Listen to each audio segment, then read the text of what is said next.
know me, probably a little surprised that today I have with me a written speech because over the course of 43 years of practice, I was very rarely ever in possession of a written speech or argument.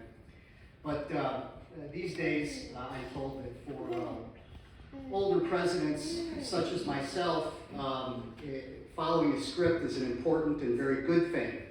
So that's what I'm going to do today. Honorable Chief Justice Burke, Honorable Justice Overstreet, friends, family, colleagues. There are so many people to thank for the privilege of standing here before you today. But let me start by joining in thanking Chief Justice Burke and the other justices of the Illinois Supreme Court for allowing the ISBA to have today's ceremonies here. Over my years in ISBA leadership, we've had a very strong and cordial relationship with members of the court, past and present, and I look forward to continuing that tradition in the year ahead as we work together to face the challenges ahead of us. Being able to celebrate my installation here in a place that means so much to me and my legal colleagues doesn't just happen. It's the result of hard work and diligence of our great ISBA staff, and Sue and I will be forever indebted to Bob Craighead, Kim Weaver, and all of our staff for their ceaseless efforts to make our moment in the sun a good one. For those of you who don't know Kim, she is the radar O'Reilly of the ISBA, tirelessly and often thanklessly ensuring that our officers and leadership always have what we need to succeed when we need it. Thank you, Kim, for all you do for ISBA and its members. And for those of you who don't know, as we speak, Kim is undergoing some very serious surgery. So I would ask you to keep her and her family in your prayers for a successful outcome and speedy recovery. I'd also like to thank Lisa Newley and my son and colleague Tim for their kind words. One of the many blessings I've enjoyed during the last 43 years of practicing law is to have friends like Lisa, who, as most of you know, just finished a 2-year stint as the Illinois Bar Foundation president during some of the most difficult times that organization has ever faced. She not only persevered, but in her typical fashion excelled, and I'm grateful for her friendship. When one speaks of the blessings of practicing law, the one for which I'm most grateful is the opportunity to practice law with our son, Tim. Working with him as lawyers not only added a unique and interesting facet to our relationship, it candidly reignited a passion for what we do that I once thought I might have lost. After 43 years in the law, I've got walls full of plaques and accolades galore. Being able to practice law with Tim is the one honor I treasure more than any. I'd also be remiss if I didn't also thank my many friends and family who've made the trip here today from literally all over to be a part of this ceremony. Sue and I are grateful that all of you came here today to share in this incredible honor, and as promised, there will be a luncheon afterward. As most of you who know me have heard me say, as Tim noted, I have to say, Tim stole quite a bit of my thunder in his speech. I don't know if his mother gave him this or not. But, being a lawyer is not what I do, it's who I am.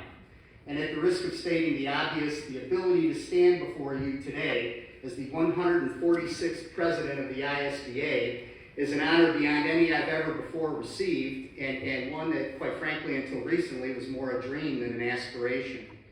Since I was young enough to know what a lawyer was or did, I believed that lawyers represented all that is good in our society and culture, champions of the oppressed, and the ultimate defenders of the rule of law. I not only believe that, but I know it to be true. Our profession, our association, our colleagues, daily and diligently work to defend and advance the rule of law, not because it's our job, although it is, but because we believe that the rule of law protects those who need protection the most. We work for the weak and the disadvantaged, the historically oppressed and marginalized, the overlooked, the unseen. We give voice to those whose society will not hear. Today, we find our profession and our members under attack from those that will commoditize who we are and what we are doing by selling us to the highest non-lawyer bidder whose sole motivation is profit, unbound by the obligations that come to those of us with the privilege of being a lawyer. We as lawyers take the concept of affording all of our citizens equal justice under law very seriously by diligently trying to afford access to justice to those in need of it. There are others, I respectfully suggest, who have a little different view of the access to justice idea. They seem to embrace the concept of profits gained not only at the expense of our member, but more importantly, at the expense of the public. Access to justice to them means that it is acceptable for large corporations to buy law firms to provide high-end services to their largest and wealthiest customers. I believe that if non-lawyer ownership of law firms is approved, Ernst & Young isn't going to be going down to buy the solo practices of our colleagues in Macoupin County so it can begin doing pro bono divorces or eviction defense cases. We've seen evidence of this approach in at least one state, Arizona, where the experiment has found thus far that law firms there in business with or owned in part by non-lawyers are providing estate planning and advanced tax planning to their customers. Having handled a few pro bono cases in my career, I've never once had to assist one of my pro bono clients with estate planning or advanced tax planning. No, at ISBA and here in Illinois, we have a better idea. We understand that real access to justice is provided by real lawyers who deal with real clients in need, not the wealthy who are compounding generational wealth and avoiding taxes. Our clients need help with divorce, eviction defense, or simply navigating the alphabet soup of the systems of government that provide assistance to the needy. We know that we cannot pro bono our way into true access to justice. To provide real access to justice, the ISBA has developed programs like the Rural Practice Initiative to bring lawyers to communities that have no lawyers, legal deserts, if you will, providing the ability to access lawyers who can help to those most in need of them. I'm pleased to announce that as president, I will be expanding the Rural Practice Initiative and its mission to bring lawyers to underserved communities in urban areas of Illinois, from Moline to Metro East, Rockford to Peoria, and all of the legal deserts that exist in poor urban neighborhoods throughout the state. I will be expanding the membership on and the mission and focus of the RPI to bring lawyers to all of the underserved communities in Illinois, both rural and urban. Key elements of the Expanded Underserved Communities Initiative will be to work with our friends in the legal services community and our minority and affinity bar associations to facilitate real solutions to the access to justice issues that face our poor and marginalized communities on a daily basis. Diversity, equity, and inclusion in this new initiative and in every aspect of what we do as an association have been and will remain a focus of mine as president. We will continue to pursue policies and programs that will enhance our past efforts to assure all of our members and those lawyers who we hope will become members, that the ISBA is not only a place where they are welcome and appreciated, but an organization that values them, their efforts in our communities, and affords them a home where they can feel not just comfortable, but included.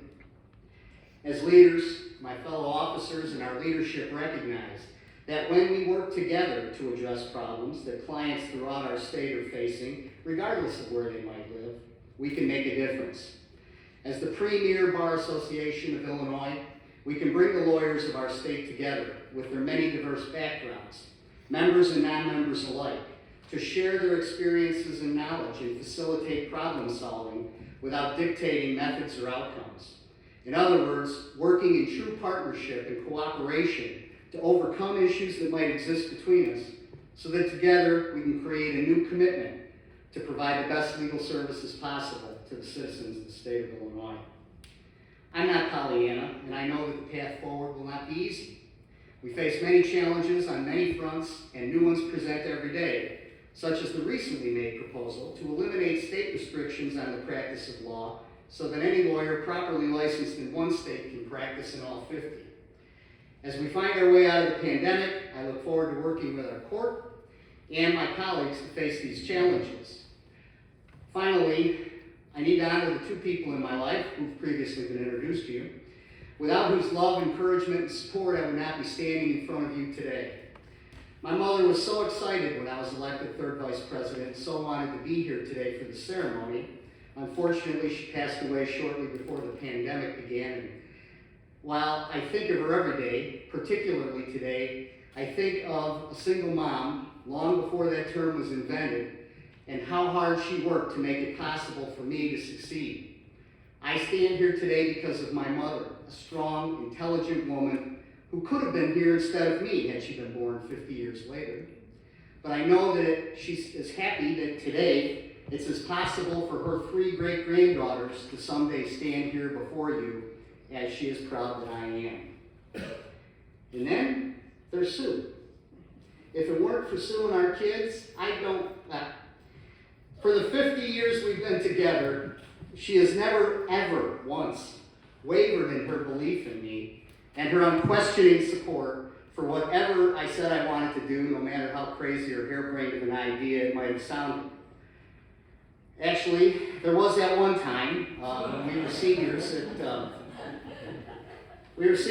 NIU, and I came to her one day and I excitedly laid out for her this plan that I had made arrangements to forego law school entirely, and instead I was going to take a teaching assistantship in history at NIU so that she and I could live in my fraternity house as house parents.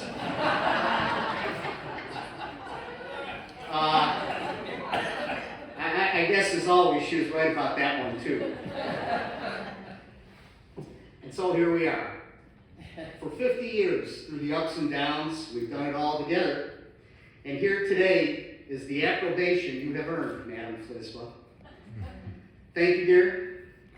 There's no more mountains left for us to climb, but we can now turn our attention to paying forward the blessings we've received.